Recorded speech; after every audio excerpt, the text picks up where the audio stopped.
Aleluya, aleluya. Quiero invitarle a que tome asiento y que podamos desarrollar y traer la palabra que el Señor me ha dado para esta noche. Que el Señor añada bendición a su palabra. Yo quiero que usted pueda leer conmigo en el libro de Lucas, capítulo 11, versículo 20. Lucas 11, 20. Dice la Biblia: mas si por el dedo de Dios echo yo fuera los demonios, ciertamente el reino de Dios ha llegado a vosotros. Ahorita cuando estaba en el cuarto, le decía: Señor, ¿qué palabra traigo? Y me recordaba que el congreso se llama Venga tu reino. Cuando Jesús vino, Jesús dedicó gran parte del ministerio a predicar del reino. Y cuando predicaba del reino, la gente se quedaba atónita porque era un mensaje nuevo. Y una de las cosas que él declara cuando predica del reino es: por el dedo de Dios echo fuera demonios, y esta es la señal de que ciertamente el reino de Dios ha llegado a vosotros. Yo quiero poderle predicar en esta noche por el tema al cual le he puesto por nombre: por el dedo de Dios. ¿Qué es el dedo de Dios? ¿Cuándo aparecía? ¿Para qué aparecía? ¿Cuándo se manifestaba? ¿Por qué el dedo de Dios está en el Antiguo Testamento, en el Nuevo Pacto? ¿Qué representa el dedo de Dios para nosotros? Y cuando Jesús estaba enseñando, estaba diciendo que la señal de que el reino había llegado era que por el dedo de Dios se echaran fuera los demonios. Entendemos, hermano, que el dedo de Dios es un poder superior para poder mover, desautorizar, remover todo espíritu inmundo. El dedo de Dios no es más que el Espíritu Santo. Si nosotros echamos fuera demonios es por el Espíritu Santo. Ahora, lo curioso es que cuando Jesús estaba enseñando esto, Jesús estaba enseñando un principio bien profundo. Los demonios son seres sin cuerpo, fueron descorporizados. Ellos tuvieron un cuerpo, lo perdieron y vagan, y por eso ocupan cuerpos para dominarlos y tenerlos cautivos a las personas. Ahora, cuando Jesús estaba diciendo: por el dedo de Dios yo echo fuera demonios, lo que Jesús estaba enseñando es: hay espíritus que tienen cuerpos que no le pertenecen, y la única manera de sacarlos de territorios que han conquistado, dominado y de los cuales se sienten dueños es por el dedo de Dios. Hay gente que lleva mucho tiempo haciendo guerra espiritual contra espíritus que no se van de la casa, que no se van de la familia, que no se van de un territorio, que no se van de un negocio, que no se van de una iglesia, y dicen: ¿cómo lo voy a remover? Y Jesús estaba diciendo: la única manera de remover a un espíritu, a un demonio de un lugar en el que no tiene autoridad para estar, pero que se entronó, es por medio del dedo de Dios. Así que cuando nosotros le decimos al Señor: venga tu reino, le estamos diciendo que tu dedo se mueva, que tu dedo señale, que tu dedo indique, que tu dedo le diga a la gente: tú no tienes que estar ahí. Cuando hablamos del dedo de Dios, estamos hablando de señalar. Diga conmigo: señalar. Entonces Jesús estaba diciendo: por el dedo de Dios se señala, se indica, se habla, se ordena y el espíritu se mueve. Cuando usted está echando fuera demonios, usted no le está hablando a la persona, usted le está hablando al demonio y le está indicando por el dedo de Dios donde no tiene derecho a estar. Así que cuando Jesús estaba hablando del reino, estaba diciendo: el reino trae liberación por medio del dedo de Dios. Ahora, quiero que vaya conmigo, porque el dedo de Dios, hermano, es más profundo de lo que nosotros entendemos. En el libro de Éxodo, capítulo 8, versículo 18, dice la Biblia: y los hechiceros hicieron así también para sacar piojos con sus encantamientos, pero no pudieron. Y hubo piojos tanto en los hombres como en las bestias. Entonces los hechiceros dijeron a Faraón: dedo de Dios es este. Mas el corazón de Faraón se endureció y no los escuchó, como Jehová lo había dicho. Cuando hermano Moisés es llevado a Egipto, Moisés fue a la tierra de mayor brujería y hechicería de la historia. Egipto no era solo un imperio. era un imperio estructural, pero era un imperio, hermano, en la demoniología. Ellos tenían astrólogos, tenían magos, tenían hechiceros, tenían adivinos, tenían encantadores, tenían interpretadores de sueños. Moisés no se estaba enfrentando a un faraón. Moisés se estaba enfrentando a las potestades que gobernaban sobre Egipto. Recordemos que cuando Moisés llega y su vara se convierte en serpiente, era tanto el poder de la oscuridad que había allí, que todos los brujos echaron sus varas y también se les volvieron serpientes. Era tan grande el poder de las tinieblas que se podía imitar cualquier milagro, se podía clonar cualquier señal, se podía manipular todo lo que se hiciera de parte de Dios. Pero cuando Dios ve de pronto desata plagas, y en medio de las plagas, ahí los adivinos no pudieron hacer nada. Ahí los hechiceros no pudieron hacer nada. Pero los hechiceros reconocieron que Moisés era el dedo de Dios. Ahora usted dirá, pastor, el dedo de Dios ahorita dijo que era el Espíritu Santo.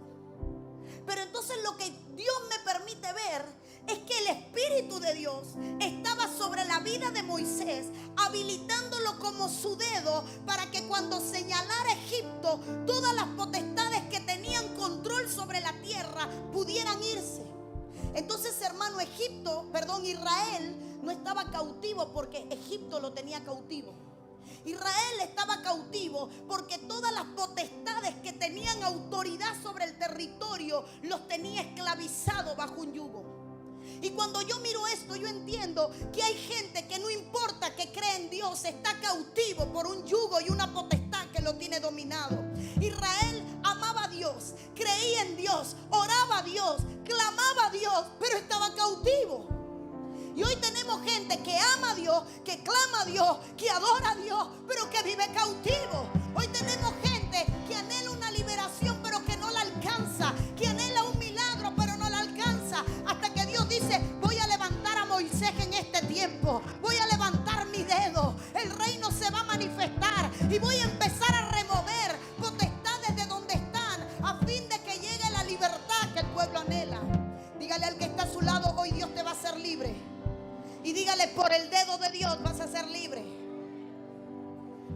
Toda persona sobre la que está el Espíritu Santo, todo ministro sobre el que está el Espíritu Santo, se convierte en el dedo de Dios. Lo que me impresiona es que Israel no reconocía a Moisés como el libertador, pero los brujos sí. Entonces, hermano, quien más reconoce el poder de Dios en ti es las mismas tinieblas. Quizás el que está a tu lado no cree en la unción que cargas. Quizás otro que tiene tu misma fe no cree en el propósito de Dios para contigo. Quizás gente que sabe que Dios te llamó hasta se atreva a murmurar a tus espaldas como le pasaba a Moisés. Quizás la gente de tu misma familia, como la hermana de Moisés, Miriam, se atreva a murmurar de ti. Pero los hechiceros reconocían: este es el dedo de Dios, este sí está ungido. Yo he venido a decirte que mientras tú te preocupas por la aceptación de tu familia y la credibilidad de tu ministerio, el que tiene que reconocer que Dios está contigo es el infierno. El que tiene que temerte es el infierno. El que tiene que decir: con ese no quiero cuento, ese va a terminar conmigo. Ese hombre, esa mujer tiene poder y unción. Eso lo haces cuando tú eres el dedo de Dios, y por el dedo de Dios echaba fuera demonios. Entonces, hermano, cuando hablamos del dedo de Dios, hablamos de una autoridad para remover todo lo que puede tener control y autoridad sobre un punto. Estos brujos eran cosas raras. Egipto tenía un poder tan grande de hechicería que cuando el faraón soñó, mandó a buscar a todo el mundo. Significa que ahí cualquiera interpretaba un sueño. ¿Y sabe de qué veo? Que Egipto tenía abundancia de un mover espiritual de las tinieblas, mientras Israel carecía del mover espiritual del cielo. ¿Sabe por qué el pueblo de Dios estaba cautivo? Porque el pueblo de Dios no tenía el poder de Dios. Si tú estás cautivo, es porque te falta el dedo de Dios. Si todavía hay un demonio que se cree que es dueño de tu cuerpo, es porque te falta la autoridad para decirle: hasta hoy viviste en mi casa, hasta hoy viviste con mis hijos, hasta hoy viviste en mi hogar, hasta hoy viviste en mi cuerpo, hasta hoy viviste en mi cama, hasta hoy viviste en mi finanza. Entonces, hermano amado, hoy estamos como en los tiempos de Moisés. gente que clama, gente que cree, gente que tiene historia, gente que tiene anécdota, pero gente que no tiene experiencia. Ninguno de los que estaba en Egipto pudo ser creíble para Egipto. Aarón no podía ser creíble. Habían miles de egipcios, habían tantos que dice que ellos tenían miedo. Si se dan cuenta que son más que nosotros, se nos mira. Había más pueblo de Dios que pueblo de las tinieblas, pero nadie era creíble. Hoy tenemos una iglesia numérica muy grande, pero la pregunta es: ¿cuánto de ese número es creíble? Hoy tenemos muchos números y estadísticas de avivamientos, de crecimiento, de fundaciones de iglesias, de ministerio. Hay iglesia en cada esquina como si fueran panadería. Gloria a Dios, pero la pregunta es: ¿cuántos de esos ministerios, iglesias y cristianos son creíbles? Que de tal manera que el infierno, las tinieblas decían: este es el dedo de Dios. Jesús fue más reconocido por los demonios que por sus discípulos. Jesús tuvo que un día preguntarle a los discípulos: ¿y ustedes quiénes dicen que soy yo?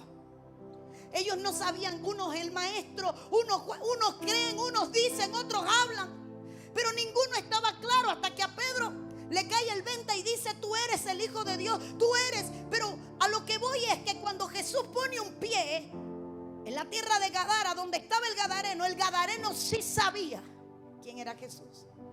La legión de demonios sí sabía quién era Jesús.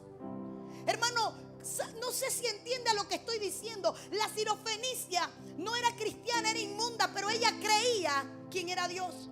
El centurión no tenía a Dios, pero reconocía que en él había autoridad. Jesús se enfrentó a un pueblo que nunca creyó en él.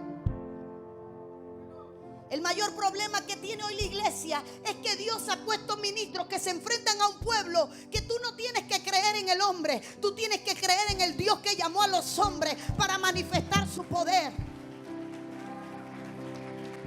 Le voy a dejar esto.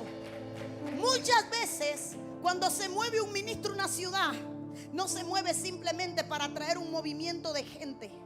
Se mueve para provocar un movimiento en el ámbito espiritual.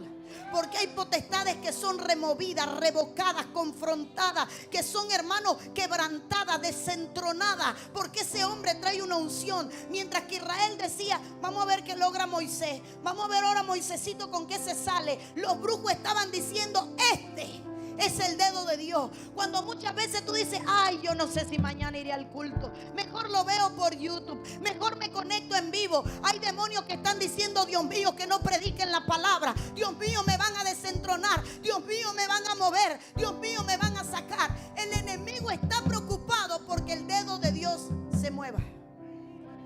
El dedo de Dios trae, hermano, un remover en las áreas espirituales. Y quiero regalarle esto. Lucas 16:24.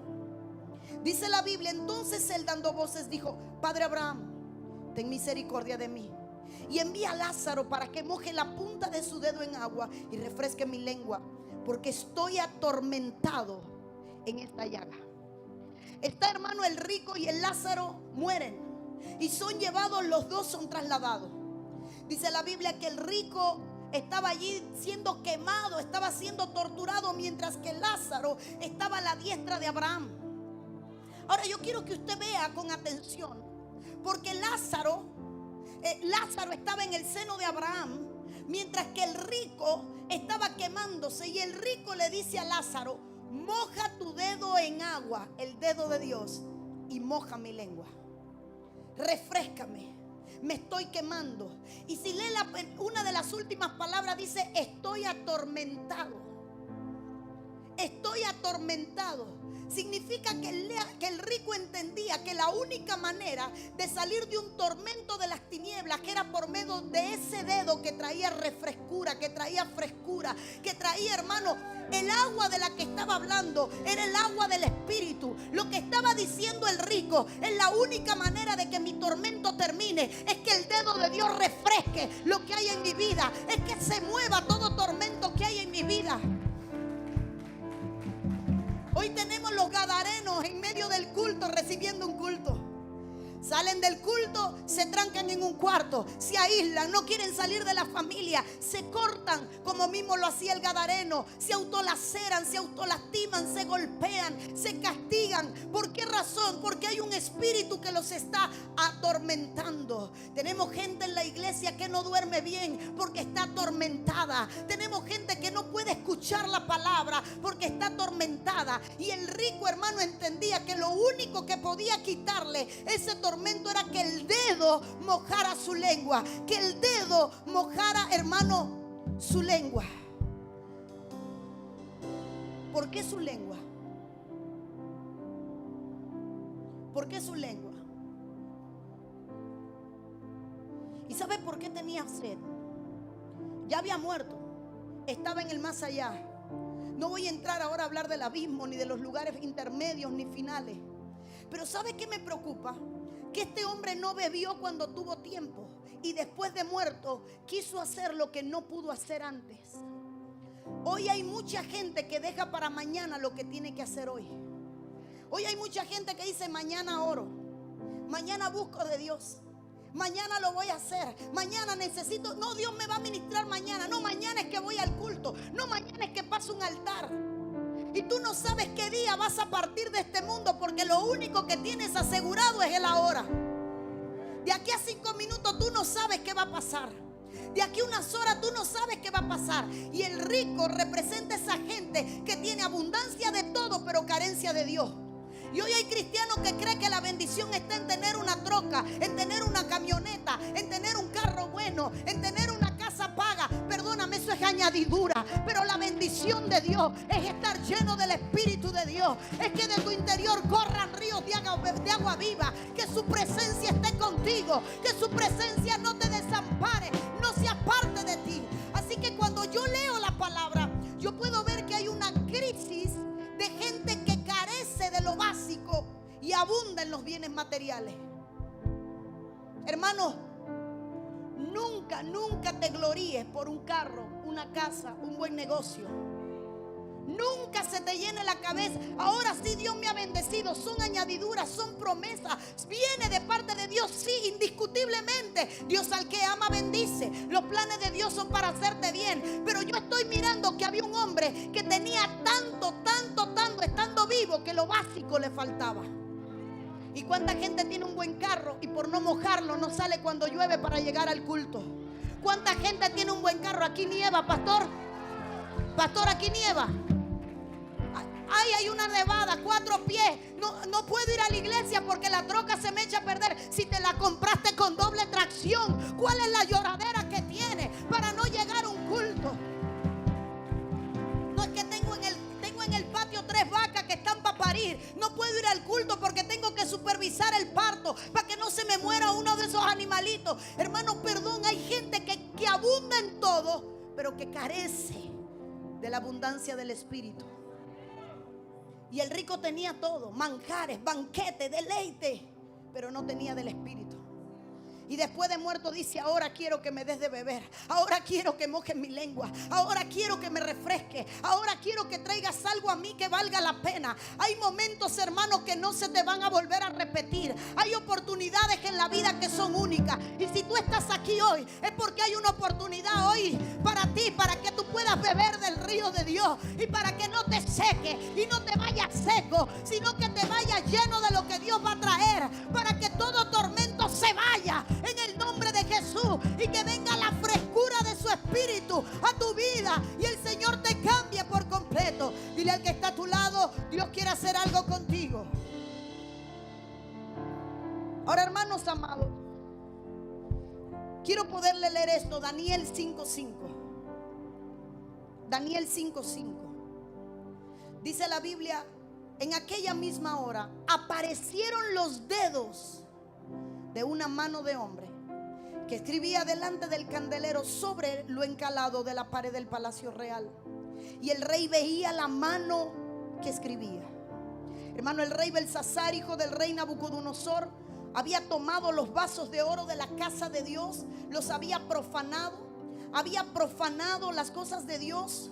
Y hermano, de pronto, en medio de su fiesta, en medio de lo profano, en medio del desastre que tenía, aparece una mano.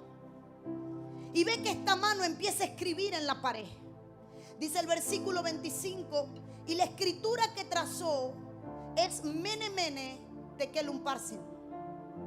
Cuando Daniel estaba, hermanos, lo mandan a buscar. Lo mandan a buscar para decir: alguien me tiene que traducir esto. ¿Qué es esto?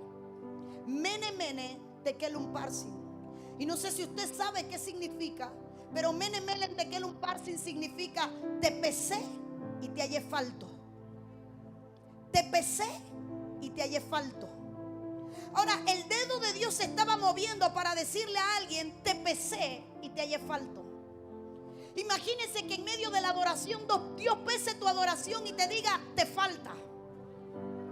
El dedo de Dios viene a mostrarte cuál es tu carencia. El dedo de Dios viene a señalarte que muchas veces de lo que tú alardeas es para tratar de tapar de lo que tú careces. Muchas veces tu abundancia de lengua es para engañarte a ti mismo de la carencia de relación y de intimidad con Dios que tú tienes. Hay gente, hermano, que lo único que puede es hablar en lengua porque revelación no se le fue dada. Hay gente que lo único que puede es sacudirse un poquito porque no tiene intimidad con el Altísimo. Entonces, cuando el dedo de Dios escribe Mene Mene Tekel Umparsin, lo que estaba diciendo el Señor es: te pesé y te hallé falto. El dedo de Dios, cuando el reino viene, hermano, es un peligro, porque viene a pesarte. Entonces hay un peso en lo espiritual que se necesita para moverse en lo espiritual. Hay un peso en lo espiritual que se necesita para moverse en lo espiritual. Hay gente que cree que como camina en la carne va a poder moverse en el mundo espiritual. Hay pesos espirituales. Y cuando el dedo de Dios empezó a escribir en la pared, estaba diciéndole al pueblo, le estaba diciendo al rey: te falta. Estás carente de peso, estás carente de unción, porque es que la unción es el peso de la gloria. Hay, hermano, gente que está compitiendo con potestad, estando compitiendo con peso pluma. Yo no sé aquí si alguien sabe de fútbol, de lucha, de boxeo, pero todos los pleitos son por peso. Entonces, cuando Dios te pesa y te haya falto, imagínese que usted vaya a echar fuera una potestad con peso pluma. El dedo de Dios viene a señalarte qué te falta. El dedo de Dios viene a indicarte qué carencia hay en tu vida. Pregúntamele al que está a tu lado: ¿cuánto pesas? No me digas cuántos kilos, 100, 200. No es eso. ¿Cuánto pesas en el espíritu? Porque, hermano, entre más gloria hay sobre ti, más peso de gloria habrá sobre ti y más peso habrá en tu espíritu. Así que el dedo de Dios venía a indicarle a todo el mundo que estaba falto de peso. Te hallé falto. Dígale al que está a tu lado: Dios te está pesando. Dios te está pesando. Dígale a alguien: Dios te está pesando. Cuando el dedo de Dios se manifestó, cuando el dedo de Dios se manifestó en Egipto, era para decirle a Israel: están faltos. Esta gente cree más en mí que lo que ustedes creen. Hermano, Egipto le tenía miedo a Moisés. Los brujos le tenían miedo a Moisés. Este es el dedo de Dios. Cuando se muere el primogénito del faraón y de todo el mundo, déjalo ir. Si este hombre se queda 24 horas más en este lugar, nos quedamos sin nada. Hay veces que los demonios hacen de todo para sacarte de una ciudad. Hay veces que los demonios hacen de todo para sacarte de un territorio, porque dice: si este se queda, nos deja sin nada. Pero hay gente que quiere echar guerra con el diablo sin peso. Mídete. Saúl no se enfrentó a Goliat no porque él no tuviera la habilidad de guerra, sino porque no tenía el peso para enfrentar la potestad que se movía en Goliat. Cuando David llega, David ya venía pesado. Y David dice: yo sé cuál es mi peso en lo espiritual.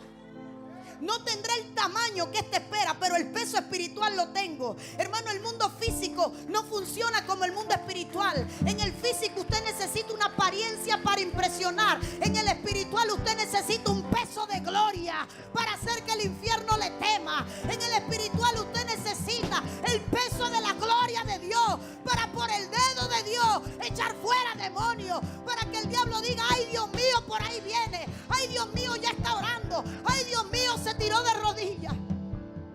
Dígale al que está a tu lado: te faltará peso El dedo de Dios no solo venía a derrotar potestades, no solo venía a cambiar lo que estaba moviéndose, sino que venía a pesar lo que se estaba moviendo en aquel lugar. En Juan 8:8 dice que le traen una mujer sorprendida en adulterio. Y lo que hace Jesús es agacharse e inclinándose de nuevo hacia el suelo, siguió escribiendo en tierra. El dedo de Dios empezó a escribir en la tierra. ¿Por qué escribió Jesús en la tierra? Le traen una mujer sorprendida en adulterio. La ley decía que tenían que apedrearla hasta matarla. Y Jesús se inclina y empieza con el dedo de Dios a escribir en tierra. La Biblia no dice qué escribió. Y como hay 4 niveles interpretativos, ahí nos vamos en uno. Yo creo que mientras los escribas y los fariseos le decían lo que la ley decía, Jesús con su dedo estaba escribiendo en la tierra la ley que él traía, que era la ley del reino. Porque la Biblia dice: por el dedo de Dios echó fuera demonios y ciertamente ha llegado el reino. Así que cuando Jesús escribía, él estaba poniendo las leyes del reino y quitando las leyes de los hombres. La ley del hombre dice que cuando tú fallas hay que desecharte. La ley del reino dice que cuando tú fallas hay que levantarte, hay que restaurarte, hay que hacerte nuevo, hay que darte una nueva oportunidad, hay que decirte te vas a levantar, hay que decirte vas a salir adelante, hay que decirte 7 veces cae el justo y 7 veces Jehová lo levanta, 7 veces cae su siervo y 7 veces Jehová lo levanta. Yo no sé cuántas veces te desecharon porque tú te caíste. Yo he venido a decirte que el dedo de Dios te levanta, que el dedo de Dios te levanta, que el dedo de Dios te da una nueva posición en él y a su nombre. Así que cuando Jesús escribía en tierra, él estaba manifestándose como un dador de gracia. Ellos no entendían lo que Jesús estaba escribiendo. A ellos no le importaba lo que Jesús estaba escribiendo, porque ellos estaban para usar su dedo para señalar. Hay gente que es muy buena usando su dedo para señalar, pero es muy mala usando el dedo de Dios para libertar. Hay gente que es muy buena usando su dedo para señalar tu desgracia, tu carencia, tu necesidad, pero no puede usar el dedo de Dios para echar fuera el demonio que no te permite levantarte, que no te permite restaurarte, que no te permite manifestar a Dios en tu vida. Cuando Jesús hizo milagros, usó varias veces sus dedos. Dice que había un sordo al que le metió el dedo en el oído y metiéndole el dedo en sus orejas le gritó Efata. Lo increíble es que Efata es hebreo y el Nuevo Testamento está escrito en griego. ¿Por qué Jesús dejó una palabra en hebreo en un libro escrito en griego? Es como que usted escriba un libro en inglés y le ponga una palabra en español. ¿Qué te obliga a hacer? Buscar en el español. Y lo que Jesús estaba dejando allí con Efata era: te voy a obligar a buscarla en el hebreo. Y el hebreo es el Antiguo Testamento. Así que cuando Jesús dejó Efata, el milagro estaba hecho, pero el mensaje era para la iglesia. Y Jesús le estaba diciendo: para que entiendas el dedo de Dios, métete al Antiguo Testamento, métete al hebreo, porque no lo vas a entender en griego. Así que cuando vamos al Antiguo Testamento, Efata significa abrir. Pero ¿sabe qué significa? Abrir una puerta espiritual. Así que lo que estaba haciendo Jesús con el sordo era abriéndole una puerta espiritual que le permitió hablar. Dice que la lengua se le desató. Dice que la lengua se le desató. Hay gente que tiene demonios metidos en el oído que impide que las lenguas de Dios se desaten. Hay gente que no puede hablar en lengua porque tiene espíritu habitándole en el oído. Oyen la palabra pero no la retienen. Oyen la palabra pero no le producen. Oye el mensaje pero no oye el rema. Oye los gritos pero no oye al Espíritu Santo. Oye al predicador pero no oye a Dios. Entonces a esa gente Dios tiene que decirle: por el dedo de Dios te voy a sacar el demonio del oído. Te voy a hacer que se te abra tu oído. Un oído cerrado no produce fe, porque la fe viene por el oír. Así que el dedo de Dios es el que saca el espíritu de incredulidad. El dedo de Dios es el que saca el espíritu de incredulidad, porque mientras hay incredulidad en el oído no hay fe. Entonces por el dedo de Dios, Dios te libera. Dios saca lo que ocupa tu oído. Dios saca lo que te tiene sordo. Hay cristianos que son sordos. Lo impresionante es que la sordera viene cuando la serpiente te muerde, porque la serpiente no tiene oído. La serpiente no tiene oído. ¿Y por qué la serpiente no tiene oído? Porque la serpiente no quiere oír a Dios. Así que cuando la serpiente muerde, viene a dejarte sordo. Y hay gente a quien el diablo mordió y lo tiene sordo. Hay gente a quien la serpiente mordió y le metió un veneno de incredulidad y lo tiene sordo. Hay gente que oye lo que no tiene que oír y lo que tiene que oír no lo oye. Hay gente que saca de un mensaje lo único que lo defiende, pero no oye en un mensaje la parte que te dice: humíllate, transfórmate, arrepiéntete, pide perdón. Es tiempo de que nazca de nuevo. Tienes que ser libre de tu oído. Por el dedo de Dios te decimos que fata. Se abre el oído del sordo. Se abre el oído del que no oye. Se abre el oído del que no puede oír. Me quedan 3 minutos. En el libro de Jueces, capítulo 9, versículo 8, y no lo puse. En el libro de Jueces 9:8, si usted lo puede buscar, se lo voy a agradecer. Había un bosque. Y en ese bosque, dice la Biblia, fueron una vez los árboles a elegir rey. Diga conmigo: elegir rey. Y entre ellos que andaban buscando un rey para que estuviera sobre ellos, y le dijeron al olivo: reina sobre nosotros. Mas el olivo respondió: he de dejar mi aceite, en el cual en mí se honra a Dios y a los hombres, para ir a ser más grande sobre los árboles. Y dijeron los árboles a la higuera: anda tú, reina sobre nosotros. Y respondió la higuera: he de dejar mi dulzura y mi buen fruto para ir a ser más grande sobre los árboles. Dijeron luego los árboles a la vid: pues ven tú, reina sobre nosotros. Y la vid le respondió: he de dejar mi mosto, que alegra a Dios y a los hombres, para ir a ser más grande sobre los árboles. Dijeron entonces todos los árboles a la zarza: anda tú, reina sobre nosotros. Y la zarza responde: si en verdad me elegís por rey sobre vosotros, venid, abrigaos bajo mi sombra. Y si no, salga fuego de la zarza y devore a los cedros del Líbano. Cuando yo miro este pasaje, usted dirá: ¿qué tiene que ver esto? Quiero decirle: en el huerto del libro de Jueces se metió la serpiente. Y de la misma manera que en el libro de Génesis la serpiente le habló a Eva, esta serpiente andaba árbol por árbol diciéndole que fuera rey. En el reino de Dios nadie busca ser rey, porque ya tiene uno, el Rey de Reyes. Entonces, espérense, no me aplauda porque me quedan 3 minutos para entregarle. Pero quiero dejarle esto.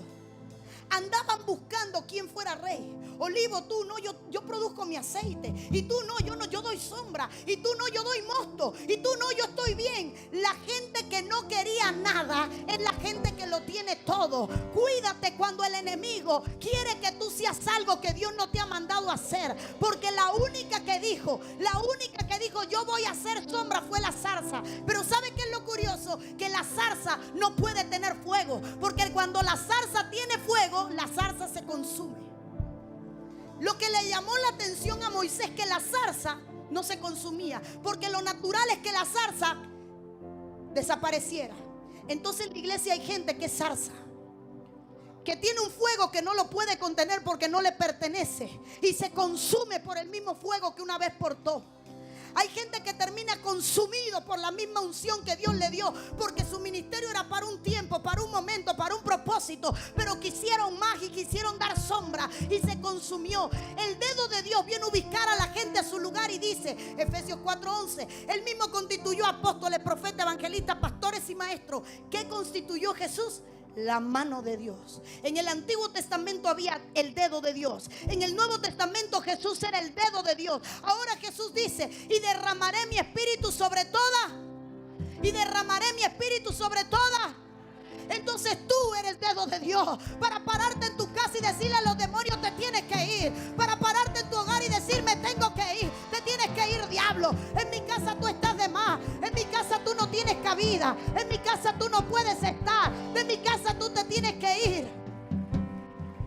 Por el dedo de Dios hay libertad, ubicación, confrontación, se remueven los espíritus, se confrontan las potestades y Dios te ubica. No anheles un lugar para el que no te llamaron, porque donde Dios te plantó, ahí vas a ser el dedo de Dios. Pero no quieras ir a un territorio con un peso que no te corresponde. Aprende que el dedo de Dios es el Espíritu Santo. Nada podéis hacer sin el Espíritu. ¿Quieres autoridad? Busca de Dios. ¿Quieres respaldo? Busca de Dios. ¿Quieres vida? Busca de Dios. ¿Quieres unción? Busca de Dios. Dile al que está a tu lado, a ti lo que te hace falta es Dios. Dile al que está a tu lado, a ti lo que te hace falta es el Espíritu Santo.